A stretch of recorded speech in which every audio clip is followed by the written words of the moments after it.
Election commission of Pakistan نے توہین election commission اور چیف الیکشن کمشنر کیس میں پی ٹی آئی کے چیئرمین عمران خان، مرکزی رہنماؤں اسد عمر اور فواد چودھری کے قابل ضمانت وارنٹ جاری کر دی ہیں۔ الیکشن کمیشن کے ممبر نثار درانی کی سربراہی میں 5 رکنی بینچ نے کیس کی سماعت کی۔ بینچ نے عمران خان، اسد عمر اور فواد چودھری کی حاضری سے استثناء کی درخواست بھی مسترد کر دی۔ الیکشن کمیشن کے بینچ کی جانب سے عمران خان، اسد عمر اور فواد چودھری کی حاضری سے استثناء کی درخواستوں پر محفوظ کیا گیا فیصلہ سنایا گیا ہے۔ الیکشن کمیشن میں کیس کی آئندہ سماعت 17 جنوری کو ہوگی۔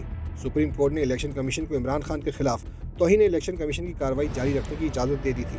عدالتی حکم میں کہا گیا تھا کہ سندھ اور لاہور ہائی کورٹ نے صرف حتمی فیصلہ جاری کرنے سے روکا ہے۔ الیکشن ایکٹ کمیشن کو کارروائی کے لیے بااختیار بناتا ہے۔ سپریم کورٹ نے اپنے حکم میں کہا کہ الیکشن کمیشن عمران خان، فواد چودھری اور اسد عمر کے خلاف کارروائی جاری رکھے۔ الیکشن کمیشن تحریک انصاف کے اعتراضات پر بھی قانون کے مطابق فیصلہ کرے، کیونکہ کسی ہائی کورٹ نے الیکشن کمیشن کو کارروائی سے نہیں روکا۔